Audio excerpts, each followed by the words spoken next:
Somalian coastline.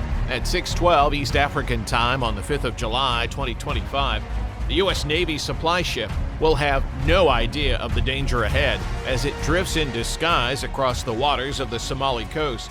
There will be only 10 lightly armed sailors on deck. They will think they have survived the night until the supply ship's radar suddenly starts blaring that early morning.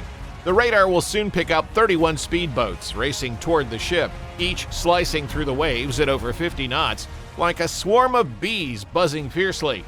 Aboard these speedboats are 250 pirates with RPG-7 rocket launchers and DSHK heavy machine guns, ready to execute their mission. Will they overwhelm the U.S. Navy supply boats? Although with much toil, the USA will soon triumph, but not without ruining the pirates' early morning breakfast. The sun has not risen at all on the 5th of July, 2025, and the waters off the Somali coast are very still and eerie. The logistics vessel, 72 Delta, which is disguised as a rusted civilian cargo haulier, lies quiet. The crew members also move about without trying to cause a scene. Although only 10 lightly armed sailors are on board this ship, they all know that this vessel is really vital to the entire U.S. carrier strike group. This is to be expected as inside the vessel's steel container are high-density jet fuel, missile stabilizers, encrypted avionics, and thermal ignition compounds. Without these, the F-35 Lightning II fighters and long-range Tomahawk cruise missiles remain grounded. In the operations room, the captain, himself a former Navy lieutenant, keeps inspecting the radar console. There are many small blips on the screen, and for the moment, there are no signs of trouble. Although, as an experienced Navy officer, he knows anything can happen, even in the least expected moments. Below deck, some of the sailors go about inspecting the silent distress system, which is a specialized encrypted beacon that can be triggered in times of emergencies. Nearby, the maintenance crew checks pressure valves on the fuel storage tanks, ensuring they are stable and secure. They have done this countless times before. Now they are doing it again. After all, one can never be too safe since a single stray rocket can ignite the entire ship into a floating fireball. While this is happening aboard the vessel, just 128 miles southwest away, the USS Liberty aircraft carrier is already in pre-alert mode. Rear Admiral Peter Sloan, who leads the carrier strike group, has received intelligence weeks earlier that pirate activity is intensifying along the Horn of Africa. The carrier, housing the Rear Admiral, has on its massive flight deck rows of FA-18 Super Hornets, while engineers work hard calibrating their M61A2 Vulcan cannons, which are capable of firing 6,000 rounds per minute. Around the engineers, other crew members are prepping 20 MQ-25 Stingray drones while refueling and running diagnostics on their dual bomb bays, their infrared sensors, and encrypted satellite links. Since drones require meticulous checks, ground crews go about confirming the thermal imaging calibration, and they check GPS encryption locks, inspect micro-bomb payloads, each weighing roughly 50, but able to punch through steel decks with utmost precision.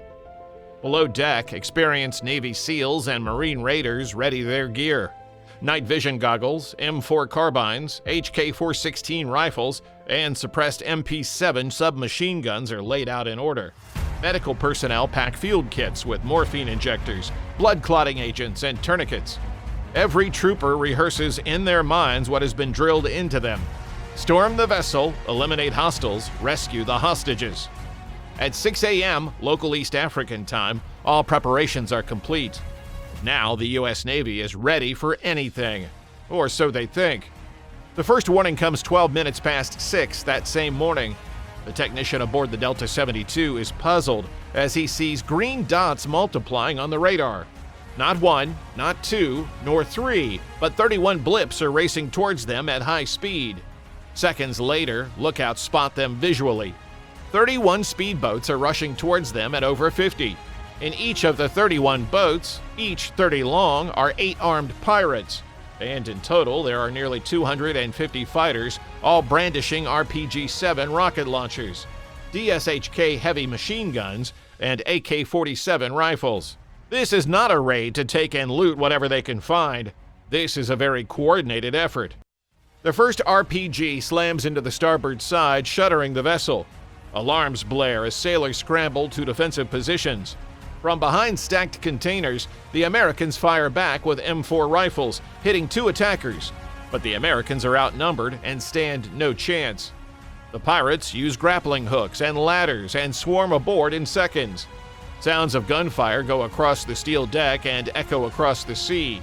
By 16 minutes past 6, exactly 4 minutes after the attack begins, the ship is overrun. 5 American sailors are shot dead and 3 are critically wounded. Survivors are zip-tied and forced to the deck at gunpoint. The pirates storm the bridge, celebrating their capture. They believe they have secured a valuable ransom. Unknown to the pirates, they had pressed a silent distress button moments before capture. The signal instantly alerts the USS Liberty, which is less than 200 kilometers away. Aboard the USS Liberty, the response is immediate. Rear Admiral Sloan's order is to initiate Operation Thundernet, and this unleashes a storm. At 17 minutes past 6, 20 MQ-25 Stingray drones, each 51 feet wide and loaded with 2,000 pounds of precision microbombs, lift off from the carrier's catapult. Flying at 400 knots, they skim the ocean at 200 feet, their thermal sensors locking on to 4 pirate escort boats flanking vessels. By 25 minutes past 6, the drones strike, releasing 500-pound GBU-54 laser-guided bombs. The ocean erupts in geysers of fire and foam, vaporizing the 30-foot boats in 12 seconds.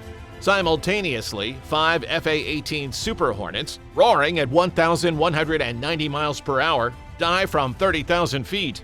Their GAU-17A miniguns unleash 4,000 rounds per minute, shredding pirate firing positions on 72 Delta's port side. RPGs detonate mid-air, caught in the hail of fire. 28 minutes past 6 that morning, 10 MH-60 Seahawks, each carrying 30 elite troops, emerge from the radar shadow zone, hovering 20 above the waves. Ropes drop, and Navy SEALs and Marine Raiders fast rope onto the deck, their M4 carbines spitting 5.56 millimeter rounds. The pirates, caught off guard, return sporadic fire, but the Americans move like a machine. One fire team breaches the bridge, neutralizing 2 pirates with suppressed MP5s in seconds. Another clears the engine room, using flashbangs to disorient the hostiles. By 36 minutes past 6, the ship is secured. Medics stabilize the wounded sailors, while SEALs set a defensive perimeter. The hostages, bloodied but alive, are freed. The operation's first phase is a success, but the pirates' coastal base looms just 7 nautical miles away, demanding a reckoning. The pirate base being 7 nautical miles inland, Rear Admiral Peter Sloan decides to go there and reduce it to rubble. The base is a fortified compound hidden along the Somali coastline. For nearly 1 decade, the base had served as a black market hub, where corruption holds sway. If the pirates reach it, the stolen materials could be sold to rogue states or terror groups. That could not be allowed. So, Admiral Sloan gives the order to switch targets and bring them down. And this is what happens. 4 Super Hornets go inland at 500 and the base instantly goes into flames. Just seconds after the conflagration, MQ-9 Reaper drones enter, each armed with AGM-114 Hellfire missiles. With their thermal optics, they survey the base for hidden bunkers, and a missile strikes a weapons cache, which sends up another explosion into the sky. The pirates tried to take revenge, but to no avail. They could not get hold of a single aircraft. Finally, 2 CH-53 helicopters dropped to inspect the perimeter even more thoroughly in order to neutralize any possible resistance. But there was no longer any resistance. By 8 o'clock, the once untouchable stronghold is nothing but smoke and twisted steel. The message is clear to anyone. Touch the United States at sea, and you vanish from the map. A little over an hour after the attack began, 500 pirates lay dead. Dozens were captured, and the base was erased from the map.